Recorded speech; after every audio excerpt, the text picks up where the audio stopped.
Mesdames, Messieurs, bonsoir et bienvenue à cette grande édition d'information sur la télévision Labari. La situation alimentaire dans le Sahel est alarmante selon une dizaine d'ONG opérant dans cette zone. Au rang de ces ONG, le bureau Oxfam de l'Afrique de l'Ouest et du Centre, pour qui 27 millions de personnes sont concernées par cette situation. Le résumé de l'alerte avec Adam Soumana. Le Bureau Afrique de l'Ouest et du Centre de l'organisation non gouvernementale Oxfam tire la sonnette d'alarme sur la situation alimentaire dans le dit espace. Ainsi, Oxfam nous apprend que c'est la pire situation en 10 ans, avec 27 millions de personnes souffrant de la faim. Ce nombre pourrait grimper à 38 millions de personnes d'ici juin si des mesures ne sont pas prises de manière urgente. Il s'agirait d'un nouveau cap historique et d'une augmentation de plus d'un tiers par rapport à 2021. Depuis 10 ans, l'un des atténuer les crises alimentaires augmente à travers la région ouest africaine, notamment au Burkina Faso, Niger, Tchad, Mali et Nigeria. Entre 2015 à 2022, le nombre de personnes en besoin d'assistance alimentaire d'urgence a presque quadruplé, passant de 7 millions à 27 millions, nous apprennent les 11 organisations internationales auteurs de l'alerte. Selon la première responsable d'Oxfam, Afrique de l'Ouest et du Centre, Assalama Dawalak Sidi, par rapport à l'année dernière, la production céréalière a chuté d'environ un tiers à certains endroits du Sahel. Les réserves de nourriture des familles touchent à leur fin.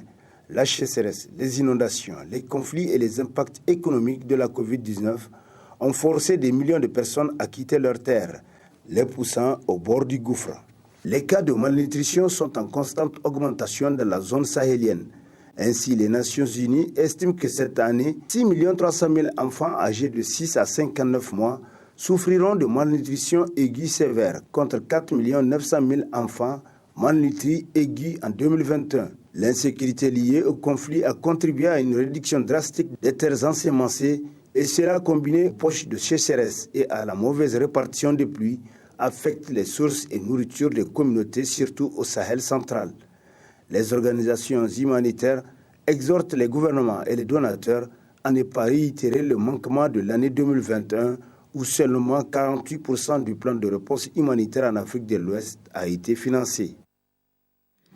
Dans la rubrique Ramadan de cette édition, nous allons parler du comportement vestimentaire des fidèles jeûneurs, en l'occurrence les femmes. Ces dernières s'adonnent au port de voile durant ce mois béni, tel que recommandé par l'islam. N'est-ce pas, Nasser Dantouf? Le mois béni de Ramadan est un mois de compétition en bonne œuvre entre les fidèles musulmans, ce qui amène beaucoup de femmes à adopter un comportement vestimentaire, comme le veut la législation en islam.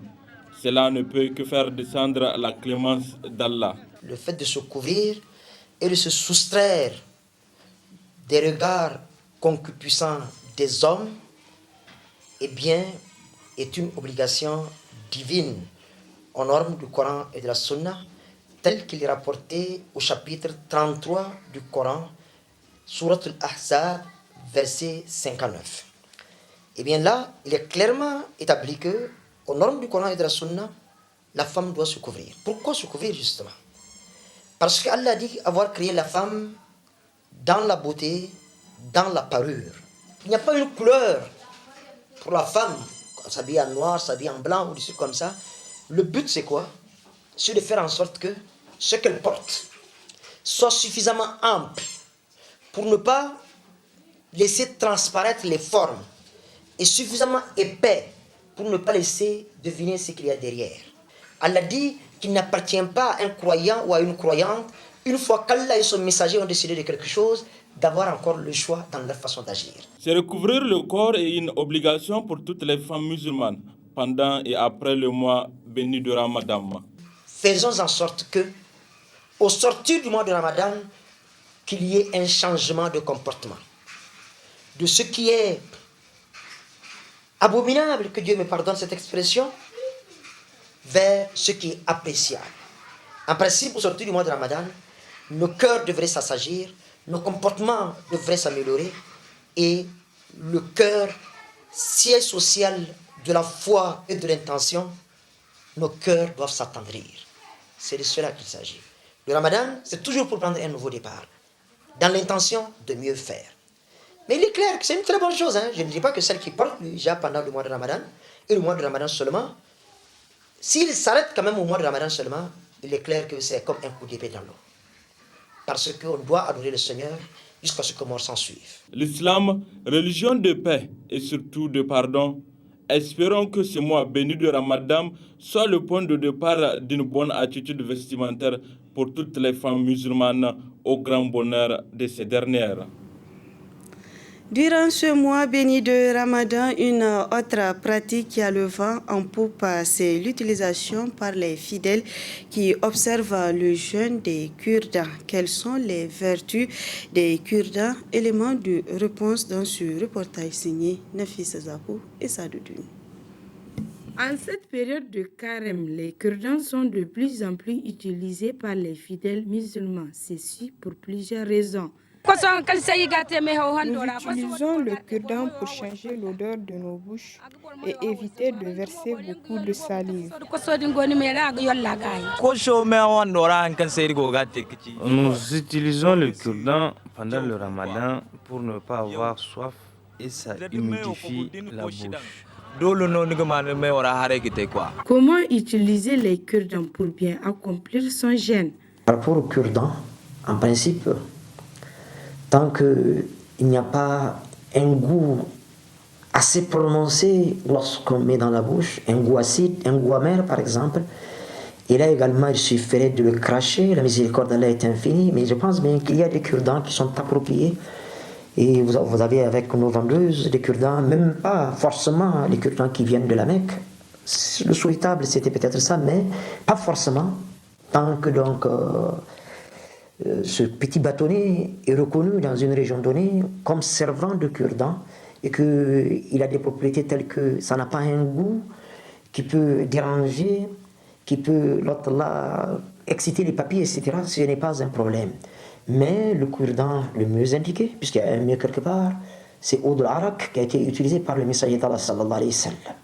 Et lorsqu'on a passé Oud al-Arak au laboratoire, eh bien, on s'est rendu compte que la sagesse d'Allah est infinie, que Oud al-Arak, c'est une pâte dentifrice, c'est une brosse à dents, mais de sa pâte dentifrice.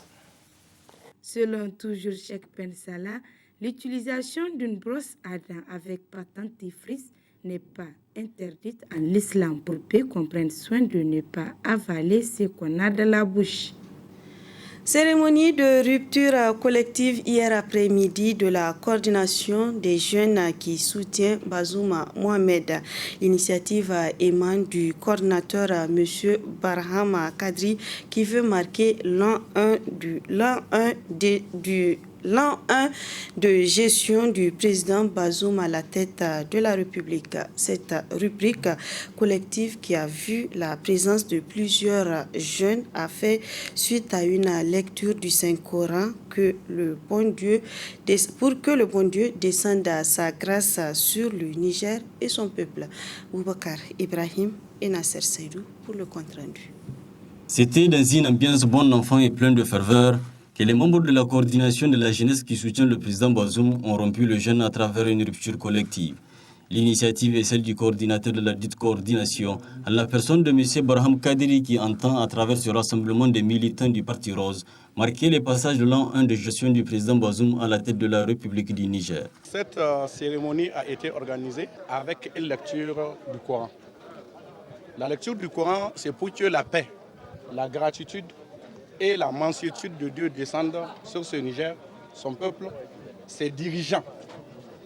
Et ensuite, après cette lecture du Saint-Coran, monsieur le coordinateur du groupe Jeunesse Soutien a décidé de gratifier tout ce monde-là d'une rupture pour joindre l'utile à l'agréable. Nous, notre souhait, c'est de réunir des marabouts pour prier le bon Dieu pour que la paix et la gratitude reviennent sur ce pays. À travers toujours cette rupture collective, cette coordination marque également son appréhension aux actions déjà entreprises par le président de la République. Elle intervient bien sûr à un an d'exercice du président Bazoum Et vous n'êtes pas sans savoir que le coordinateur ici présent et le groupe Jeunesse Soutien Bazoum sont les fers de lance du président Bazoum et ils sont prêts à le suivre où qu'il soit et dans n'importe quelle situation. Donc nous sommes prêts à l'accompagner.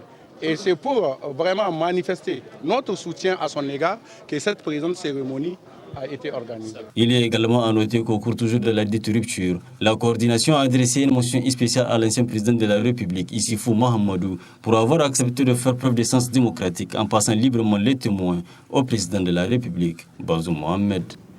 Place à présent au rendez-vous hebdomadaire de la chronique juridique. Le numéro d'aujourd'hui traite du fonctionnaire à travers Alfred Emmanuel, juriste, président du Raza Press. Très bonne réception.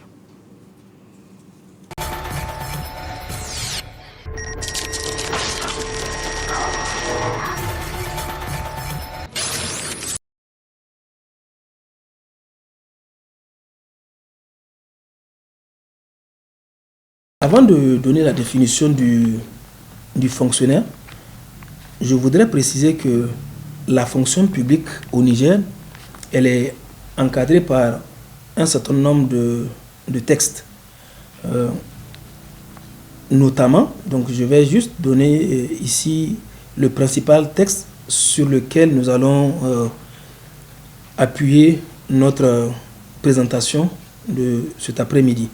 Donc, notamment le statut général de la fonction publique issu de la loi 2007-026 du 23 juillet 2007 qui est modifiée et complétée par la loi numéro 2008-47 du 24 novembre 2008 portant statut général de la fonction publique.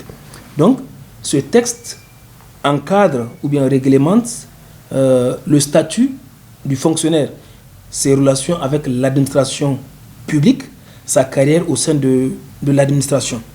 Donc, pour l'opinion, ou bien pour le commun des citoyens, dès l'instant où vous êtes engagé dans une relation avec l'administration publique, eh bien, vous êtes considéré comme fonctionnaire.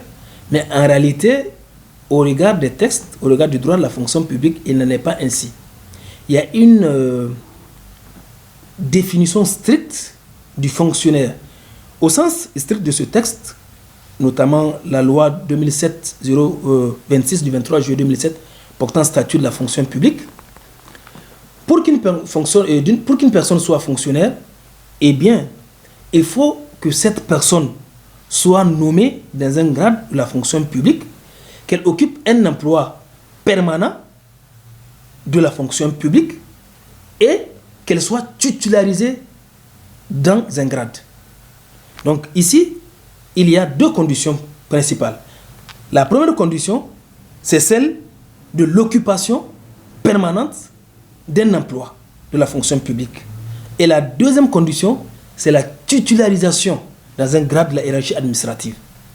Alors que, pour le commun, même si une personne n'a pas véritablement une relation permanente de travail avec l'administration, et dès l'instant où elle entretient une relation de travail avec l'administration, on considère qu'elle est fonctionnaire. Or, au regard du statut général de la fonction publique, pour être fonctionnaire, il faudrait que l'intéressé occupe de manière permanente un emploi permanent de la fonction publique. Et deuxièmement, il faudrait que l'intéressé soit titularisé dans un grade de la hiérarchie administrative. Donc voilà les deux conditions principales pour avoir la qualité de fonctionnaire. Maintenant, quelle est la différence entre un fonctionnaire et un salarié d'une entreprise ou un salarié soumis au Code du travail et à la convention collective? Déjà, là, je vous donne une idée sur la réponse. Les deux, et le fonctionnaire et le salarié, ne sont pas soumis au même régime juridique. Le premier est soumis à un régime exorbitant de droit public et le deuxième est soumis au Code du travail et à la convention collective interprofessionnelle. Donc, pour le fonctionnaire, c'est le statut général de la fonction publique, c'est un régime de droit public qui s'applique, et pour le salarié, c'est le Code du travail et la convention collective. Et encore, pour le fonctionnaire, comme je l'ai dit, il faudrait l'occupation permanente d'un emploi permanent et la titularisation dans un grade. Or, le salarié n'obéit pas à ces conditions. Le salarié, lui, il est recruté sur la base d'un contrat de droit privé, pas de droit public.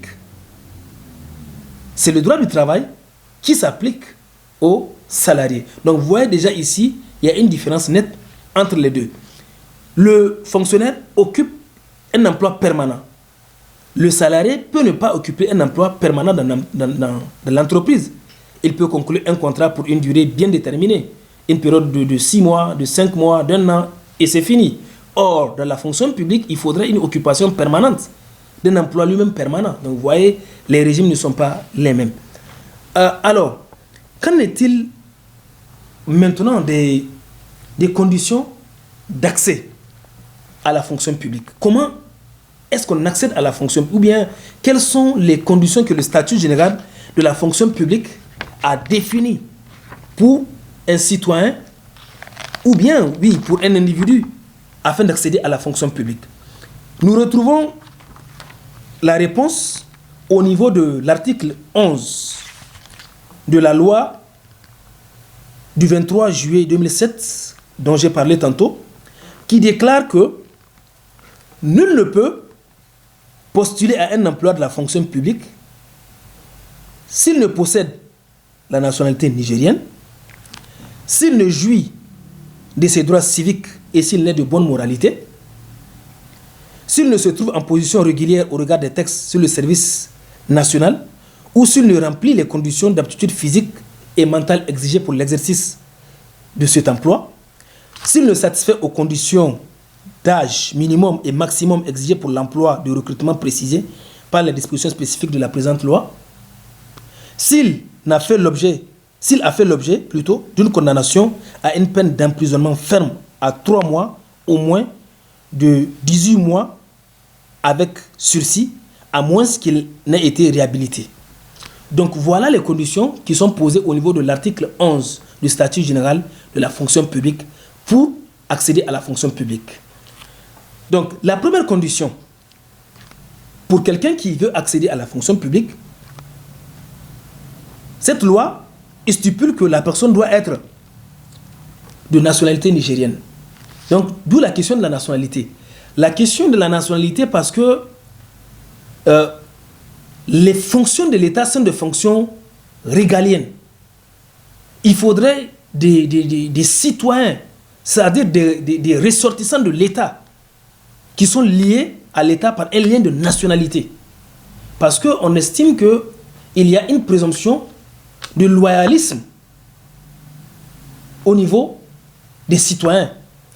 A contrario, ou à la différence des étrangers, parce qu'on estime que peut-être un étranger, il peut ne pas forcément être loyal. Mais attention, cela ne veut pas dire que l'État ne peut pas faire recours à d'autres nationalités pour l'accompagner dans le cadre du service public.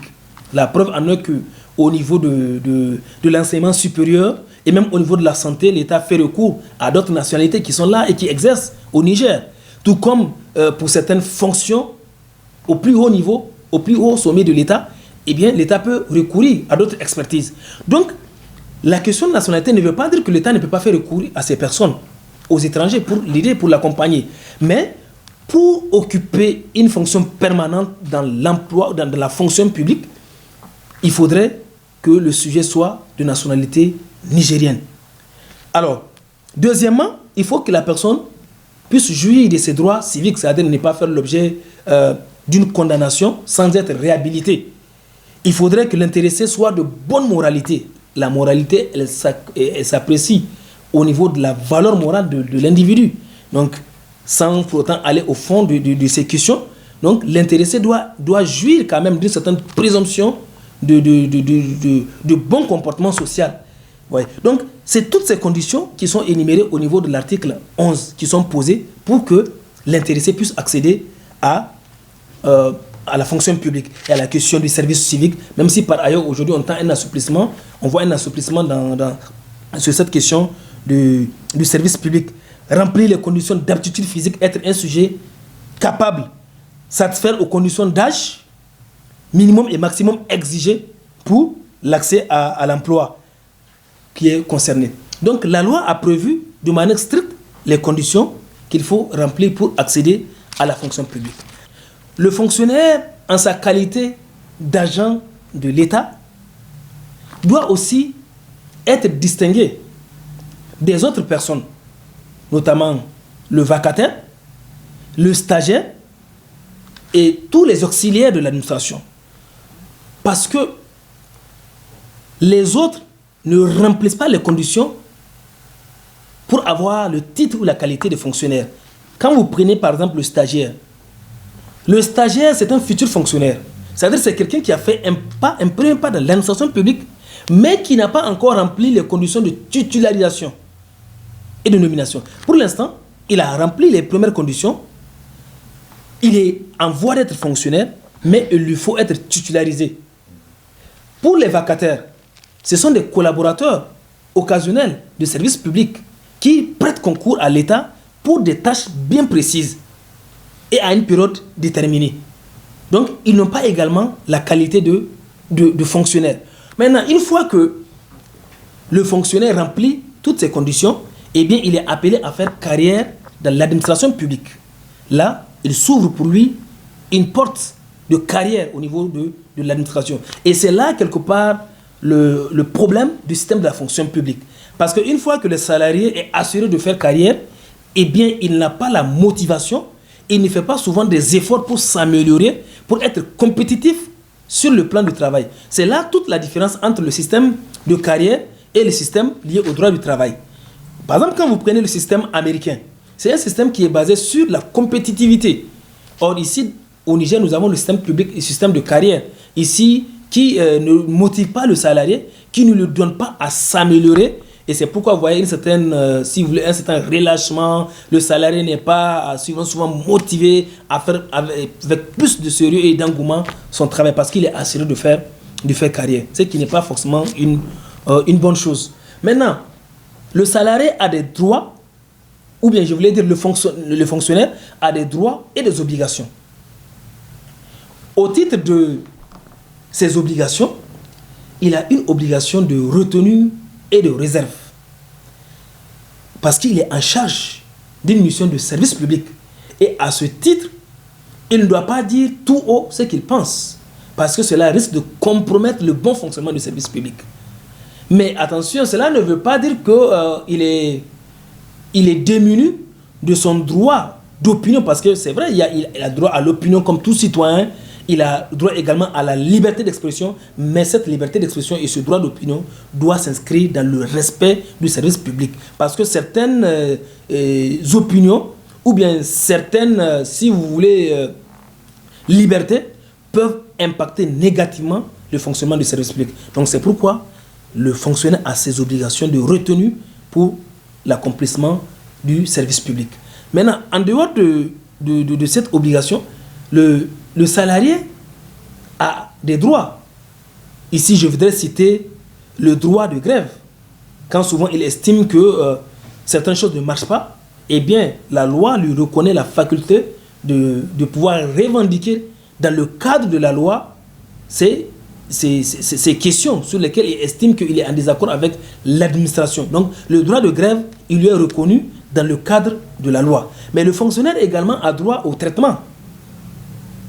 Pour le cas des salariés, nous parlons du salaire. Mais pour le cas des fonctionnaires, nous parlons du traitement.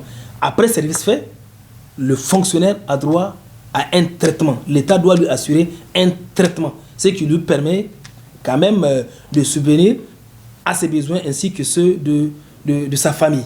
Donc, pour conclure, je dirais que la vie du fonctionnaire, la relation du fonctionnaire avec l'État est une vie qui n'est pas souvent aisée. Elle est accompagnée de beaucoup de soubresauts parce que souvent les fonctionnaires ont tellement de revendications parce qu'ils estiment que l'État ne fait pas assez. Ils estiment que souvent il y a beaucoup de questions qui sont en suspens. Eh bien, comme déjà ils sont assurés de faire carrière, vous voyez, c'est une condition, comme nous avons expliqué tout à l'heure, qui forcément ne motive pas le fonctionnaire. Mais si c'était plutôt le système de résultats eh bien, les fonctionnaires allaient se donner à fond, et puis cette relation, souvent qui n'est pas aisée entre les deux, allait être peut-être autrement que celle qui est aujourd'hui.